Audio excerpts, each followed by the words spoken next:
মাত্র 10 টাকা দামে সুজির প্যাকেট দিয়ে 10 মিনিটেই বানিয়ে ফেলতে পারবেন এই রকমই মুখে লেগে থাকার মতো দুধ গুজিয়া পিঠা। শীতকালে এই পিঠা না খেলে কিন্তু আফসোস থেকে যাবে, এতটাই নরম তুলতুল হবে, মুখে দেওয়ার সাথে সাথেই মিলিয়ে যাবে। চলুন তাহলে রেসিপিটি শুরু করি। তো গ্যাসে আমি একটা কড়া বসিয়ে দিয়েছি, আর আজকে আমি সব কিছু এই রকম একটা কাপ মাপ করে নেব। তো প্রথমে এই কড়ার মধ্যে দিয়ে দেব 2 কাপ দুধ।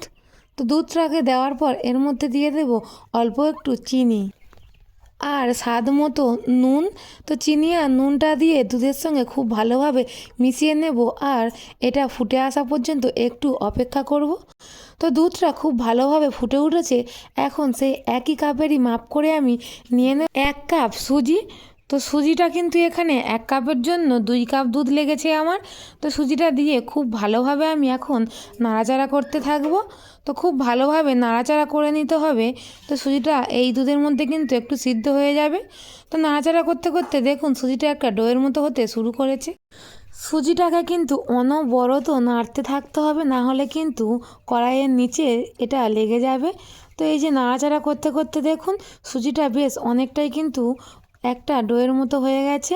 তো এখন আমি সুজিটাকে নামিয়ে একটা থালার মধ্যে রেখে একটু খেলিয়ে দেব, যাতে এটা একটু ভালোভাবে ঠান্ডা হয়ে যায়। আবারও গ্যাসে একটি কড়া বসিয়ে এর মধ্যে সেই একই কাপেরই মাপ করে দিয়ে দেব 3 কাপ দুধ। দুধটা দিয়ে দিয়েছি। এখন এর মধ্যে দিয়ে দেব 2 টেবিল চামচের মতো চিনি। তো এখানে মিষ্টিটা আপনারা আপনাদের পছন্দ মতন দেবেন। তো আমি এখানে খুব কম মিষ্টি ব্যবহার করেছি, যেহেতু আমরা একটু মিষ্টিটা কম খাই। তো চিনিটা দিয়ে দুধটাকে ভালোভাবে নাড়াচাড়া করার পর এটাকে একটু ফুটতে দেব। আর ততক্ষণ এইদিকে সুজির ডোটা হালকা একটু ঠান্ডা হয়ে গেছে। এখন এর মধ্যে দিয়ে দেব 1 চা চামচ মতো ময়দা। তো ডোটাকে কিন্তু খুব বেশি ঠান্ডা করে নেওয়া যাবে না, তাহলে ডোটা শক্ত হয়ে যাবে। তো হালকা একটু গরম থাকা অবস্থায় ময়দাটা দিয়ে খুব ভালোভাবে মেখে নেব। তো হাতে একটু এটা লেগে লেগে যাবে, সেই জন্য আমি এখানে একটু হাতের মধ্যে ঘি নিয়ে নিয়েছি। তো ঘিটা দিয়ে সুজির ডোটাকে খুব ভালোভাবে মাখিয়ে নেব।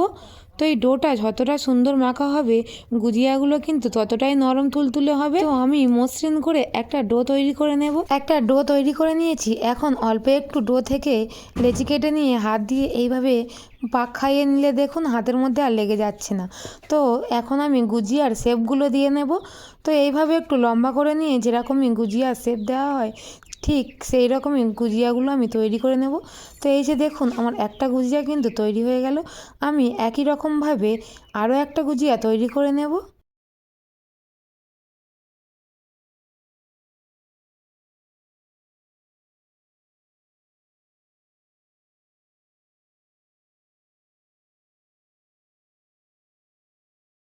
তো এই যে দেখুন আরও একটা গুজিয়া তৈরি হয়ে গেল। আমি কিন্তু এখানে গুজিয়াগুলো একটু বড় বড় তৈরি করেছি।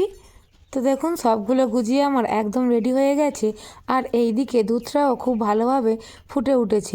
আমি এখানে দুধটাকে 5 থেকে 7 মিনিট খুব ভালোভাবে ফুটিয়ে নিয়েছি।